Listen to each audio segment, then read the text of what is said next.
Eu saúdo a todos com a paz do Senhor. Meus amados irmãos, este é o canal Antioquia, um instrumento de Deus para abençoar a sua vida. Convido-vos para fazermos a leitura da palavra do Senhor, que está escrita na carta de Paulo aos Colossenses, capítulo 3, versículo 9, que diz: Não mintais uns aos outros, pois já vos despistes do velho homem com os seus feitos. Antes de continuarmos, eu quero pedir a você que se inscreva no canal, compartilhe as mensagens, ou assista os vídeos, se possível assista-os completos, para que você possa saborear o que de melhor tem da palavra do Senhor. Baseado nesta leitura feita, eu quero vos falar sobre o tema A Mentira Trocada em Miúdos. Queridos irmãos, talvez a melhor definição da mentira seja um cisco que cai no nosso olho e que, de repente, você estava vendo tudo e passa a não ver nada. Até que haja um socorro e ele passe, você fica quase que totalmente sem visão. Assim é a mentira. Ela tira a visão sã, ela tira a visão correta das pessoas. E o que nós devemos fazer contra a mentira é nos afastarmos dela o mais que pudermos. A Bíblia diz que Deus dizendo, Números, o escritor Moisés dizendo, Deus não é homem para que minta, nem filho do homem para que se arrependa. Então, a mentira não vem de Deus. A mentira é algo que vem do inimigo, que foi criada para enganar, para trapacear. A mentira não é nova. A mentira vem lá do princípio da criação e fala da serpente e a mulher, Eva. Diz a Bíblia que Deus, tendo feito o jardim do Éden, primeiro ele preparou o jardim, plantou árvores frutíferas, formou o homem e colocou lá para guardar o jardim. Ele era para cultivar e guardar o jardim, era o guardador do jardim. Mas quando ele coloca Adão, ele viu que não era bom que ele ficasse só. Ele aí cria a mulher e coloca com o homem lá no jardim. E diz a Bíblia que quando ele coloca ele lá, ele dá algumas recomendações. E entre elas é que eles poderiam comer de todo fruto que estava ali no jardim. Mas no capítulo 3, versículo 3 diz: Mas do fruto da árvore que está no meio do jardim, disse Deus, não comereis dele, nem nele tocareis, para que não morrais. A Bíblia não é muito clara quando trata disso. A serpente, que era Satanás, encarnado ali nela, aparece a mulher. Não se sabe ao certo se Adão estava ali, mas se estava, se omitiu. E a mulher começa um diálogo com a serpente. Segundo a Bíblia, a serpente era a mais astuta entre os animais do campo.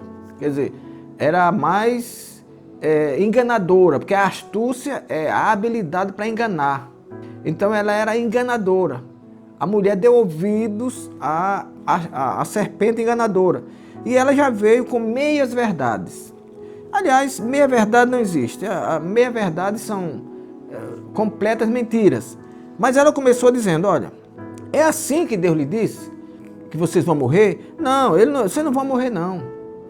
O problema é que ele sabe que no dia que vocês tocarem na árvore, vocês vão abrir os olhos e serão iguais a ele. Repare que mentira. E a mulher, ouvindo, logo se esqueceu do que Deus disse. Veja como é fácil. É por isso que o mundo, a Bíblia diz que jaz no maligno. Porque as pessoas ouvem as coisas boas e de repente largam. Paulo diz que as más conversações corrompem os bons costumes. Então é por isso que nós orientamos as pessoas para procurar boas amizades, para fugir de determinados lugares, porque logo as pessoas se mudam. Quando a serpente conversa com a mulher, logo a mulher encontrou razões para abandonar o que Deus havia dito. Se Deus disse, dele nem tocareis, nem coma, nem toque, mas porque no dia que vocês comerem vão morrer. Quando ela conversa com a serpente é astuta, mentirosa, enganadora, ela logo saiu-se com 3 razões que para ela justificariam ela comer a árvore que Deus, o construtor do jardim, disse que não era para comer. A primeira razão é que ela diz que a árvore era boa para se comer.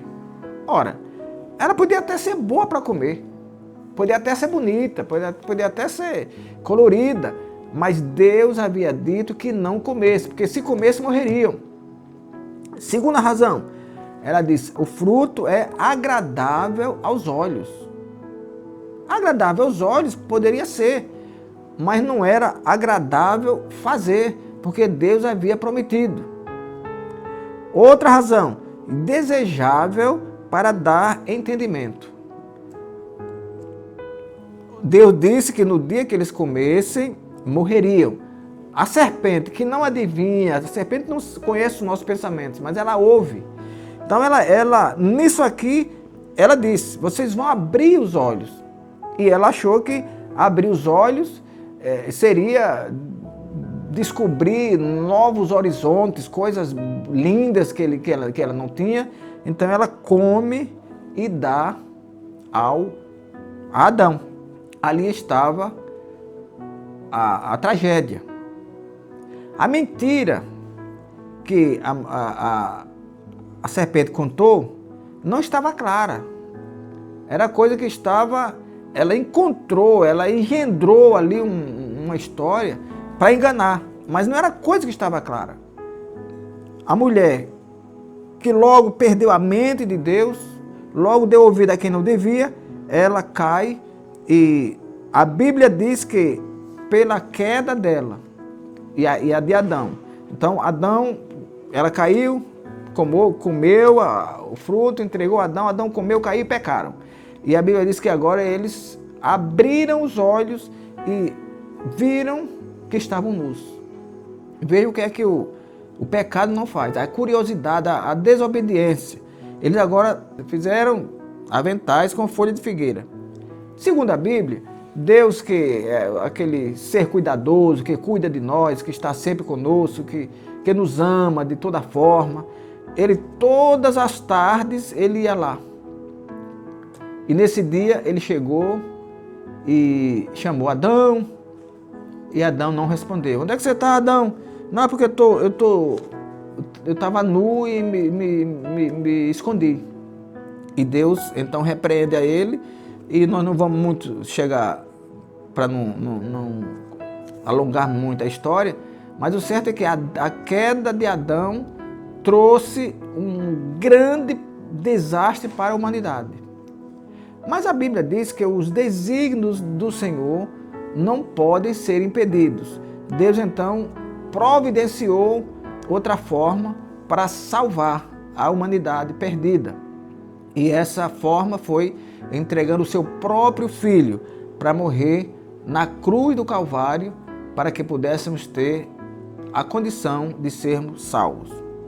Infelizmente, a mentira, meus amados, está em todos os lugares. Ela tem trânsito livre nos poderes da República, ela tem trânsito livre nas grandes empresas, ela tem trânsito livre nas rodas sociais, ela tem trânsito livre nos botequins, em qualquer lugar. E, infelizmente, também, com muito temor eu digo, nos púlpitos.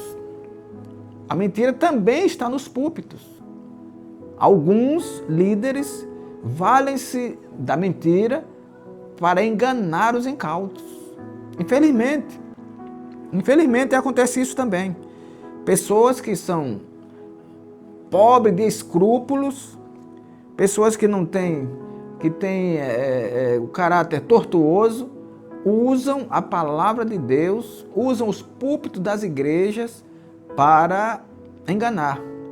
Glória a Deus. Mas isso é exceção. Graças a Deus, isso é exceção.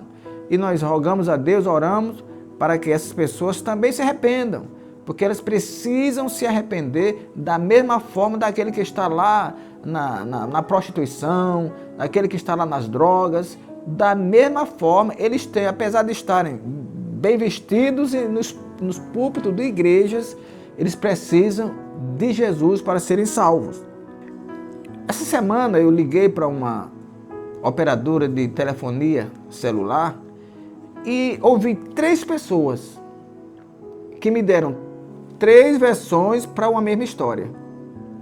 Então a gente começa logo a perceber, ora, se uma história é contada de 3 formas, ou uma, ou 2, ou as 3 são mentirosas. Então a gente não, hoje está difícil a gente acreditar naquilo que ouve. E tem hoje treinamentos, pessoas que treinam para mentir, tem determinados ramos de negócio que só vai da mentira. A mentira servindo de instrumento de trabalho para determinadas pessoas. Mas a Bíblia diz que o mentiroso é filho do diabo. Esteja ele onde estiver. Esteja ele nos tribunais, estejam eles nas casas legislativas, nos governos estaduais, em alguma igreja, em alguma empresa, aonde ele estiver. O mentiroso é filho do diabo. E a Bíblia diz que o diabo nunca se firmou na verdade, porque não há verdade nele. E quando ele fala da mentira, ele fala do que ele é próprio. Porque ele é enganador e é pai da mentira. Que o Senhor nos abençoe, meus amados irmãos, e nos guarde desta infâmia da mentira, desta nódoa que muitas pessoas já estão com as mentes cauterizadas e mentem de forma a nem mudar de rosto, nem mudar de feição. Parece que é algo natural, é algo normal nas suas vidas. Mas a Bíblia diz, Apocalipse diz que ficarão de fora os que mentem e os que amam a mentira. Então, o crente que quer ir para o céu não pode mentir. E Paulo diz que quem aceita Jesus, se mentir, não minta mais. Se adulterava, não adultere mais. Se roubava, não roube mais. Se alguém diz que aceitou Jesus e continua fazendo a mesma coisa, não aceitou coisa nenhuma. Ele está precisando, ele está carecendo aceitá-lo novamente, arrepender-se dos seus pecados, para que tenha o seu nome reescrito no livro da vida. Inclinai os vossos ouvidos e vinde a mim, ouvi e a vossa alma viverá.